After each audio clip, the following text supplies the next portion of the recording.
Sometimes God lets something in your life die, but don't worry when it dies. Resurrection is who he is and what he does.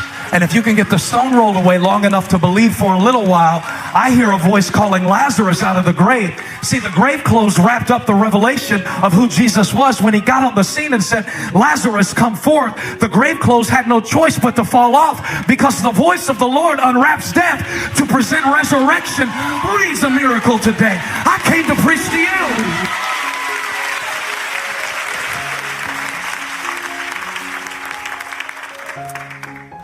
And the greatest opportunities are not always obvious. The greatest opportunities are often hidden. Jesus even taught in parables to hide the wisdom of God from the people who wanted to understand it with their human minds. He didn't want the elite to get it. And so he put it in parables. He hid it. He hid the kingdom. The kingdom didn't come announcing itself with trumpets and red carpet. It wasn't obvious. It came looking like conflict. Now, Mark chapter 2 is the first of 5 conflict dialogues where we see this carpenter from Nazareth doing ministry in Galilee, having to confront the wisdom of this world to reveal the wisdom of God. He's teaching one day, and so many people have come to see him. The crowd has gathered. In Mark's gospel, the crowd is not necessarily a positive thing. We would think that if Jesus was trying to build a ministry, he would need a crowd. Jesus is so savage, sometimes if the crowd got too big, he would start running people off by saying stuff they didn't want to hear. He really would. And you'll have to read how he fed people, and they were happy. But after they ate their happy meal, he turned around and said, I'm not your Burger King. I know I'm mixing restaurants, but go with the illustration.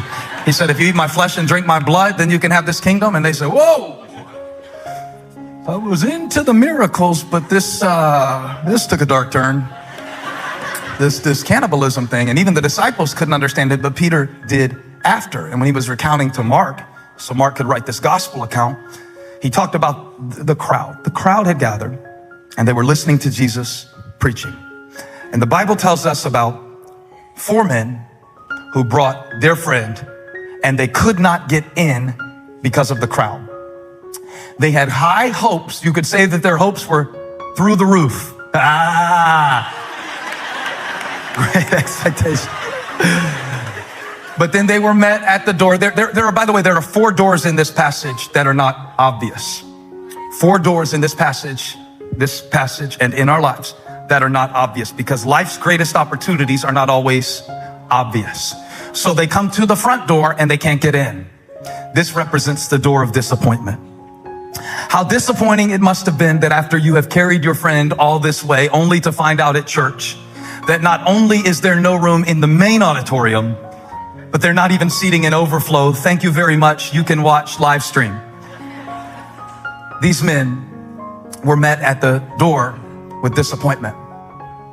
And so, if they had subscribed to the theology that many of us live our lives according to, they would have turned around and gone home, because obviously, everybody say obviously, it's not God's will for our friend to get healed today. If it were God's will for our friend to be healed today, we would have gotten in the door. But these boys, I wonder, do I have 4 crazy ones? Just 4. These boys said, we did not carry you all this way with your heavy self to turn around and go home now. Now, I think these boys had a little bit of well, maybe this is the monk's corner in me, but I picture their conversation. I picture these boys didn't drive a Prius. That's what I'm trying to say. These boys, they're mad at the door with disappointment, not to mention the man's disappointment. He's learned to deal with disappointment. His entire life is a disappointment. He can't walk, he can't dance, he can't do what other people do, but they've come this far. I said, they've come this far, and they didn't come this far to go home. So Bubba says to Tommy, hey man, I was looking around, I didn't see no security cameras right around the south entrance, man. I wonder if you could, Bubba and Tommy. And, who else? Rufus. Rufus. That's the last one, I promise. He said, what you reckon if we get around there and they're whispering, because they don't want the man on the mat to know what they're about to do. Don't tell everybody all your plans. Just sometimes you just gotta do stuff. You don't always ask permission. Sometimes it's better to ask forgiveness. What if we went up? I know we can't get in. So what if we went up? Sometimes you gotta change levels. Let me get behind my pulpit. Sometimes the reason you can't get in that door is because it wasn't your door. God is calling you higher. Who am I preaching to? Sometimes the reason you got rejected is because it was the wrong level of relationship. And if those people would have liked you, it would have actually limited. I'm caffeinated today. High five somebody, say go higher. Come on, when they go low, we go high. He's calling me higher.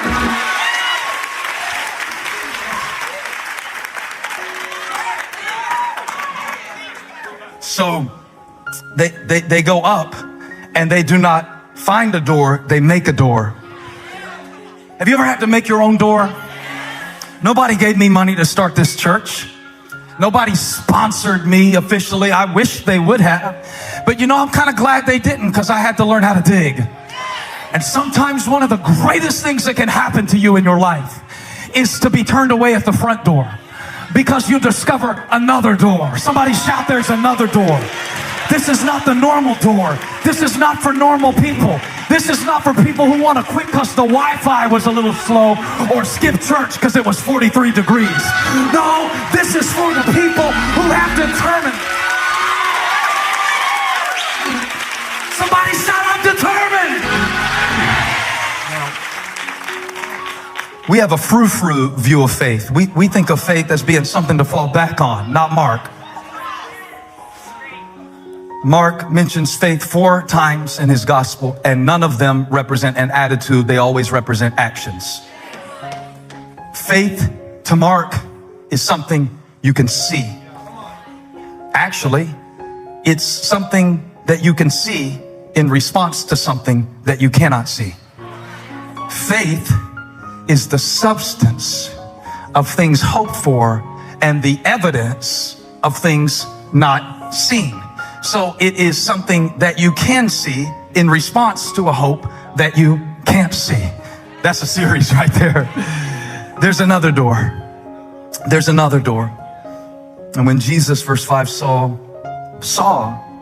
their faith, not heard their faith. It wasn't that they talked about how much they trusted God. It's that they refused to go home that easy. Yeah. I'll tell you this real quick. Just a little side thing. Me and Chris were trying to write a song the other day.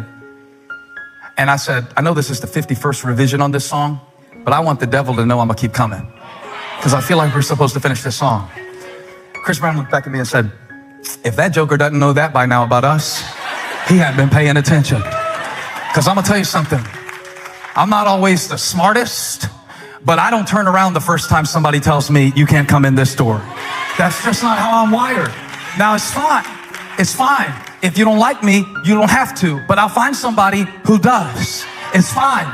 Some people, when I started Elevation, didn't want to come because they said it was a cult. And that's fine. But I'll find another way. See, if you just got 4 good friends, just 4 good friends. And sometimes if you don't have 4, Father, Son, Holy Spirit, and me, that's 4. We're going to do this.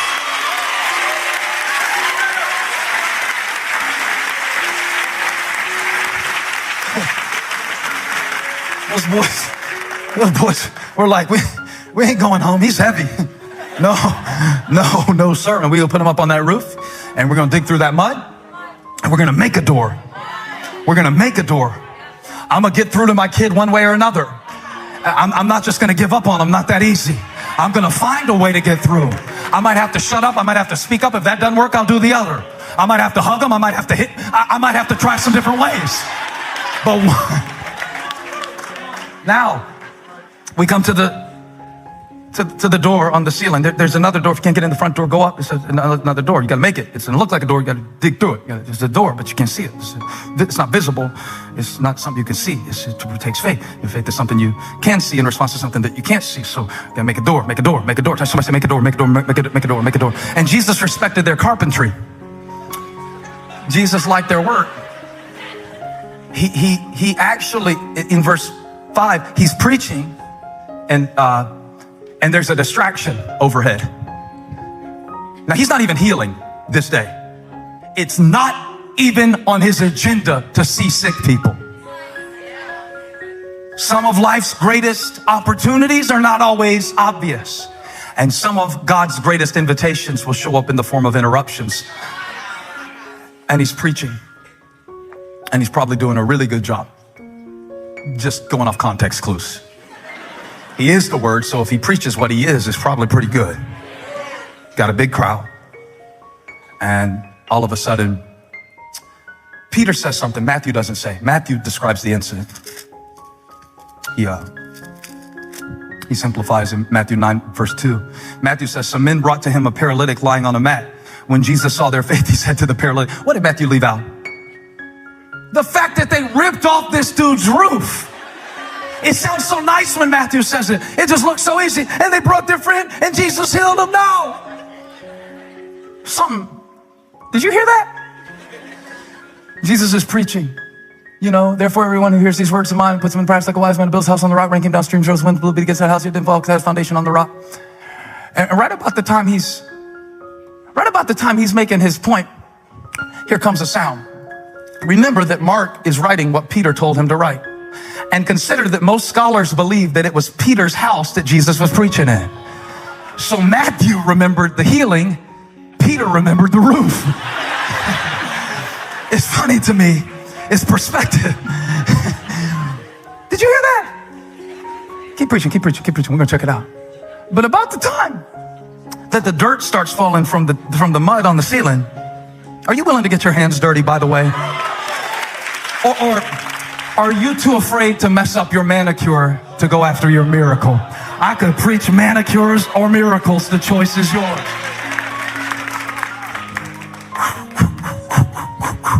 And they had to drop him. You can't get him all the way down.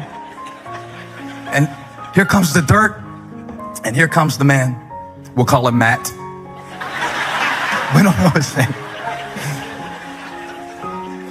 Jesus says, I like your style, boys. That's what I did when I came down through your dirt, through your shame, through your sin. I like it, boys. And now, Rufus and Bubba, Willie and Jimmy, all looking in now. What's going to happen next? And Jesus leans down and says to the man, son, your sins are forgiven. And Willie says, what'd he say? And Jimmy says, sounded like he says something about sins. And Willie says, did he say anything about healing? And Jimmy says, no, just something about sins. And Rufus says, that's good that he forgave his sins, but can he fix his legs too while he's at it? Because they did not bring the man before Jesus to get him forgiven. They brought him before Jesus to get him healed. So the question is, what do you do when God bypasses what you want to give you what you need?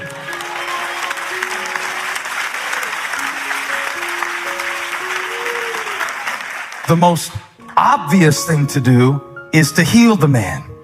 But sometimes before God can do what is obvious, and change your situation.